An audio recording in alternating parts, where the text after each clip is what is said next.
Hello दोस्तों, नमस्कार। स्वागत है आप सभी का Mukesh UPSC guide YouTube channel पर। यूपीएससी के इंटरव्यू चल रहे हैं, हम लगातार कवर कर रहे हैं। सर अभी इंटरव्यू देखे हैं, जानेंगे आज का सर का एक्सपीरियंस कैसा रहा इंटरव्यू के, साथ ही साथ इनकी जर्नी और स्ट्रेटजी के बारे में बात करेंगे। तो फर्स्ट ऑफ ऑल सर, स्वागत है हमारे चैनल पर आपका। सर थोड़ा अपने बारे में बताइए, आपका नाम और मेरा नाम पंकज यादव है और अभी मैंने इंटरव्यू दिया है और ये मेरा 5वां अटैम्प्ट है और चौथा इसमें मेरा मेंस है।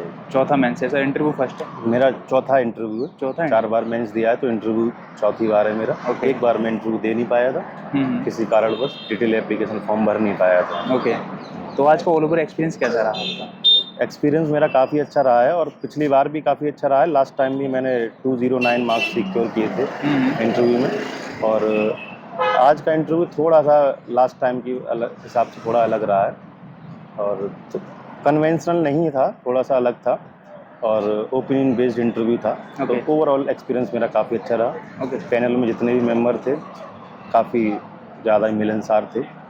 सर अगर मैं जानना चाहूँ, एक तो क्वेश्चन रिवील करना चाहें कि इस टाइप के क्वेश्चन मेरे से पूछे गए थे, थोड़ा आइडिया लग जाएगा उनको। क्वेश्चंस मेरे डिटेल एप्लीकेशन फॉर्म में से थे जो आपका इंटरव्यू से पहले भराया जाता है और मेरी हॉबीज़ के बारे में, मेरा बैकग्राउंड कहाँ से मैं हूँ, यहाँ से स्टार्ट हुआ था।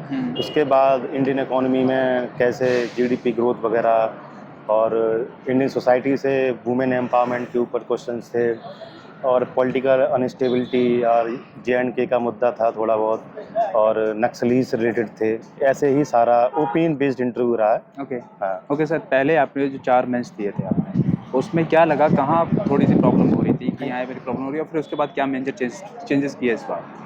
मेंस मेरा हर बार क्लियर हुआ है वैसे, लेकिन कहीं ना कहीं मैं किसी न किसी सब्जेक्ट में लैग कर रहा था स्कोर। जैसे कि GS3 में मेरे कभी मार्क्स कम रह जाते या GS1 में, और बाकी मेरे ऑप्शनल में मार्क्स ठीक आते थे और ओवरऑल मार्क्स में 2 नंबर से 4 नंबर से कहीं ना कहीं मैं लैग कर रहा था। कहीं ना कहीं शायद स्ट्रेटजी में लैग कर रहा हूँ या कहीं ना कहीं शुरुआत में मेरा हो सकता है कि लैंग्वेज बैरियर की वजह से रहा हो, लेकिन अब इस स्टेज पे आके मुझे लगता नहीं कि लैंग्वेज बैरियर है। कहीं ना कहीं शुरू में मेरी ही कुछ कमी रही थी।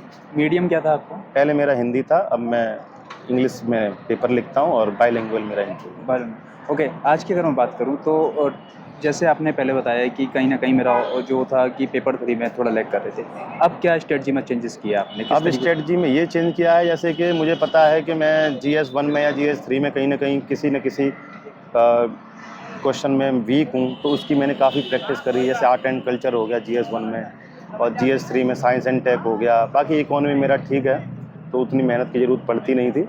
इन्हीं क्वेश्चंस में कहीं ना कहीं मैं रह जाता था, क्योंकि मैं ज़्यादा टाइम इकोनॉमी में और ज्योग्राफी वगैरह में पेपर लिखने में टाइम दे देता था। बाकी टाइम बचता कम था तो मैं उतना कंटेंट दे नहीं पाता था। सर काफ़ी लंबा जर्नी रही है आपकी, काफ़ी लंबी जर्नी रही है, तो आप अच्छे से बता पाएंगे क्योंकि आपने लगातार मेंस को क्रैक किया है, तो आप बता पाएंगे जो कि प्रीलिम्स आ रहा है तो प्रीलिम्स के लिए क्या स्ट्रेटजी होनी चाहिए, कैसे प्रीलिम्स को फर्स्ट टाइम में क्रैक किया जाए, तो उसके लिए क्या अच्छी एक स्ट्रेटजी? हेलो दोस्तों, वीडियो में आगे बढ़ने से पहले आप सभी के साथ कुछ बातें साझा करना चाहूँगा। तो मैं आपके लिए लेकर आया हूँ 2012 से लेकर 2024 तक के सारे PYQ की अनसोल्ड PYQ है, इनका कोई सोल्यूशन नहीं है, अनसोल्ड PYQ है। साथ ही आपको पीछे इसमें आंसर की आपको मिल जाएगी, पीछे आपको यहाँ पर आंसर की मिल जाएगी और ये अनसोल्ड हैं। आप अपना टाइम मैनेजमेंट जो कि टाइम का प्रेशर होता है उससे आप कंप्लीट यहाँ पर कर सकते हैं। साथ ही आपको CSET के भी 2012 से लेकर 2024 तक के सारे PYQ आपको मिलने वाले हैं। अगर आप ये लेना चाहते हैं तो स्क्रीन पर नंबर शो रहा होगा, वहाँ पे आप कांटेक्ट कर सकते हैं और उनको घर बैठे मंगा सकते हैं गणेश बुक शॉप से। साथ ही अगर आपको PYQ सॉल्व करने में या उसका ट्रेंड एनालिसिस देखना हो, किस तरीके का ट्रेंड एनालिसिस होता है, उसको हम क्या वहाँ से हम नोट्स बना सकते हैं, तो मैं आपके लिए लेकर आया हूँ विजन IAS के आपको ट्रेंड एनालिसिस मिलते हैं। ये विजन IAS के PYQ जिसमें आपको पूरा डिटेल बताया गया है। कोई भी अगर क्वेश्चन आया है कि ईयर में कितने क्वेश्चन आए हैं, पूरा डिटेल बताया गया है। तो ये आप स्क्रीन पर नंबर शो रहा होगा, वहाँ से गणेश बुक शॉप से इनको मंगा सकते हैं, ऑल इंडिया घर बैठे कहीं भी। तो चलते हैं वीडियो की ओर।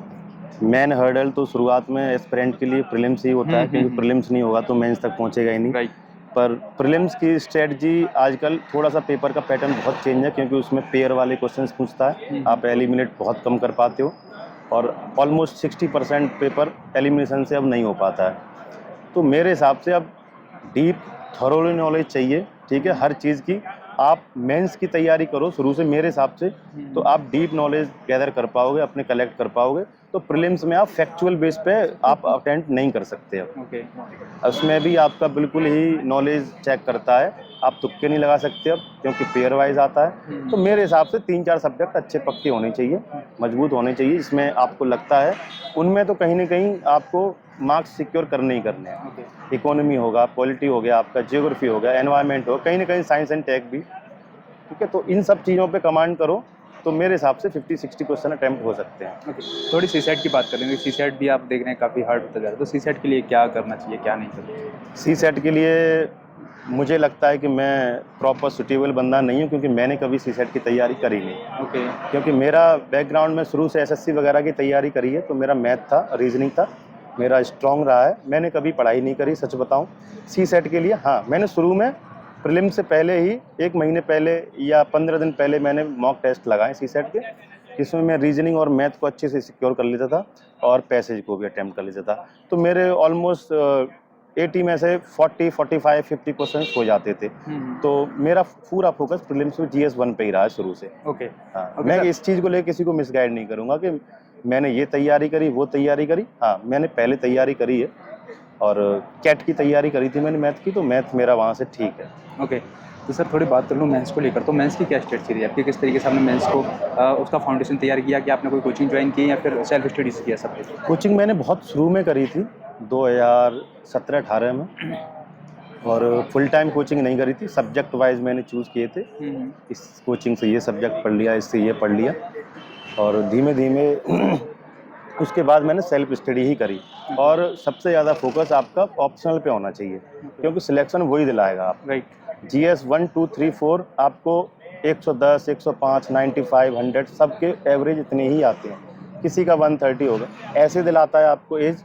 ऐसे में अगर आपका कंटेंट आपके अच्छा है तो आप अच्छा 140, 150 कर सकते हो, बाकी सिलेक्शन आपका ऑप्शनल ही दिलाएगा। ओके, ऑप्शनल क्या था सर? मेरा ऑप्शनल पीएसआई है। पीएसआई, उसके रिसोर्सेज क्या रहे आपके पीएसआई के? मैंने सेल्फ स्टडी ही करी है, शुरू में मैंने तैयारी करी थी, और बुक्स मैम है, मैं नाम नहीं लूँगा अभी, बाद में नाम ले सकता हूँ। एक मैम के नोट्स हैं, उनसे मैंने तैयारी करी है। तो ओवरऑल यही कहूँगा कि थ्योरी सेक्शन को अच्छे से मजबूत करें मेरे हिसाब से, क्योंकि उसमें ही बच्चे स्कोर कम कर पाते हैं। ओके सर, जो एस्पिरेंट न्यू आ रहे हैं इस फील्ड में, वो अपना किस माइंडसेट लेकर आए इस फील्ड में? क्या क्या क्या करना चाहिए, क्या नहीं करना चाहिए? क्योंकि आप तो जाते हैं उसके बाद सोचते हैं कि यार हम गलत फील्ड में आ गए, तो उनके लिए क्या माइंडसेट होना चाहिए? माइंडसेट ये होना चाहिए कि आपको लंबा सोच के चलना है इस जर्नी में। आप सोचें कि ओवर द नाइट इसमें सक्सेस मिल जाएगी, किसी को मिल भी जाती है, वो लकी है, और जिसको नहीं मिलती है तो लंबा माइंडसेट बना के आएँ, 1, 2 साल, 3 साल लेके आएँ। और मेरे हिसाब से कहीं ना कहीं थोड़ा बैकअप भी रखें, क्योंकि सारा टाइम इसको ही देना, डिवोट कर देना, फिर आप कहीं के न रहें, तो थोड़ा बैकअप भी होना चाहिए। मतलब बी प्लान होना चाहिए। बी प्लान होना चाहिए मेरे हिसाब से। Okay. Okay sir, thank you so much, and I hope कि इस बार आपका फाइनल लिस्ट में नाम हो आपकी डिजाइनिंग के साथ। Thank you so much, all the best sir.